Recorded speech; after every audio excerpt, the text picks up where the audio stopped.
I was really interested in how that last panel ended, and especially the comment with regards to ClimateGate about when all of this was going on, where were the scientists? And sometimes I feel like I mean, I have a blog that's pretty successful, but I'm one woman.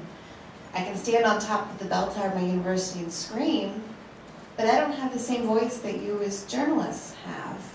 And so I would say back, well, where were you? Did you know, who were you contacting? Who was giving expert opinions? And so as we're sort of closing this, it's been very interesting for me to sit as one of the few practicing academic scientists who was on the panels, because I'm sort of left feeling like, what am I supposed to do now as a scientist? How do we interact? And I don't see that. I don't see my interface with you all. So I'll just leave it at that. Phil, do you want to speak to that? Yes. When I was talking about the scientists not showing up, I was talking about Margot Roosevelt. She writes the stories. She does the work. She has to work 10 times as hard because the scientists are not showing up. It's her burden, and you are the one who is a problem. You got to get on the phone, and if you have something good to say about something important, be there the way the right wing is there. She's doing the work. She's getting the stories right. Now, not everybody's getting the stories right. Sometimes in the New York Times they're not getting them right. But there must be people who are willing to stand up and talk and not say, well, I can't talk because I'm a scientist. I have to be academic. I can't take a side. We don't really have to take a side, but you can certainly take your data and bring it to the reporter. But do you think that the problem is that the reporter doesn't have access to the right science? And why do you think the scientists aren't talking? Of course, you're talking back to one of the few scientists who does have an alter ego who is doing exactly those kinds of things. So she's not the one you have in mind.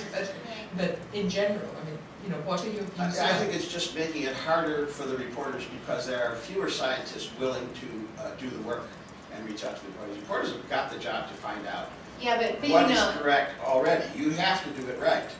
And scientists who don't talk make it hard. Yeah, but you know that's kind of crap, right? No, I think it kind of is completely wrong. So, I mean, first of all, what, you're telling me that the reporters, Margot Roosevelt, is getting it wrong? No, well, no, not necessarily Margot Roosevelt. Okay, well, let's have who's getting it wrong. First I would ask, if I'm a scientist and I have something to say, am I supposed to go through, like, the phone book? There's the 800 number to the Washington, like, I mean, I'm here as an expert to be contacted, and I'm a fairly reliable expert, but I would say that in my field, we've had data published, and, you know, we'll look at some caveat of a molecular pathway, and then you see it published in a mainstream press, and it says, so-and-so discovers the pathway that's going to cure cancer. And we're like, no, it's not. And then the public says, well, why didn't you cure cancer? We heard you discovered this molecule. It was, I mean, there's a culture of distrust between us. And what I'm asking, other than, let's be honest, I'm not going to go down the phone book at New York Times. You should have a relationship with the reporter. So what I'm asking is, how do I do that?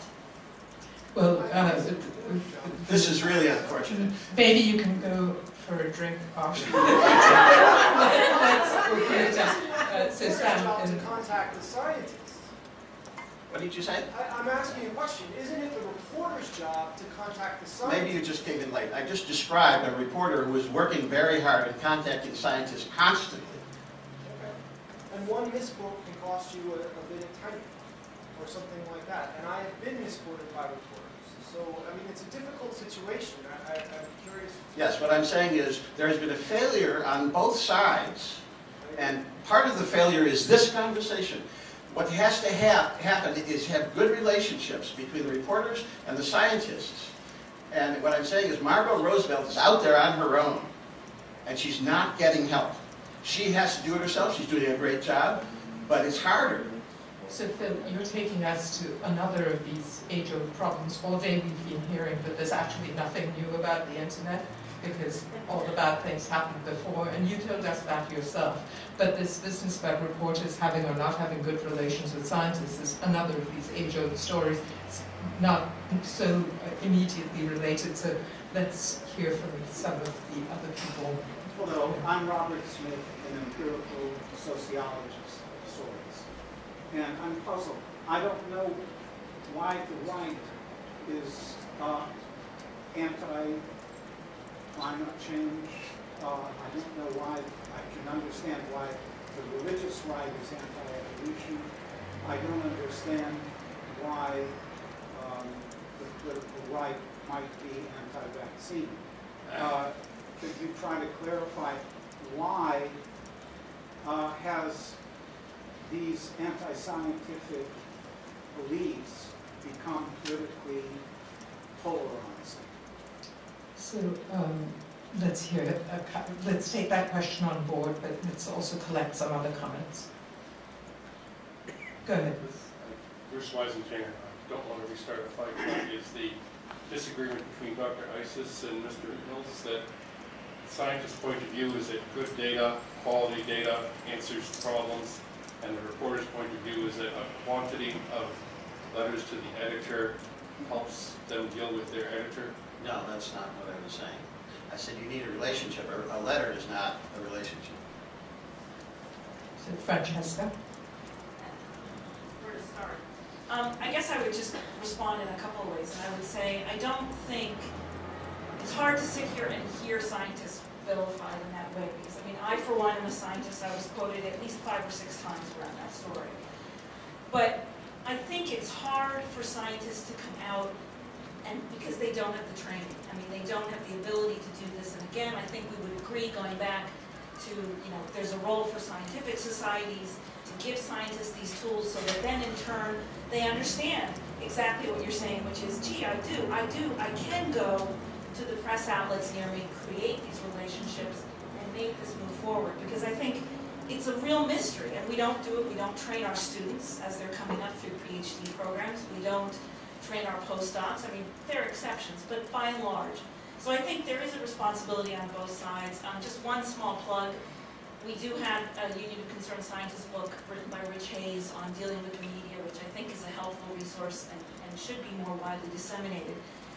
But I also think, there is a bigger problem and a bigger issue, which is, and again, it's an old question and an old problem, and as you said, these things have been around and around and around, of this idea of balance and getting that balance. And I think that is something that is particularly frustrating to the scientific community, which is why, when we've got a consensus, why, when we've moved beyond this, are we still trying to get that balance? Now, I think in some debates like climate, we're beginning to finally move away from that. But nonetheless, that's another deterrent for scientists speaking out. Could you just say one more sentence to reconnect it? Do you think the advent of new media and blogging has made it easier, harder, or the same for, quote, scientists to get the word out, unquote? Depends on the scientist. I think for those scientists that are willing to take their gloves off and actually enter that media with all of the ups and downs that we've talked about all day, potentially it can be great. But on the other hand, it can be, oh my God, that is just way too scary for me. So I think it's, it's just how much, it's a risk. What's the risk that you're willing to take, and are you tenured or not tenured? Are you still a graduate student and not worried about tenure? I mean, I think it's really about where you are in your career path and just how gutsy you're feeling that morning. So I'm going to let Chris Russell have a comment.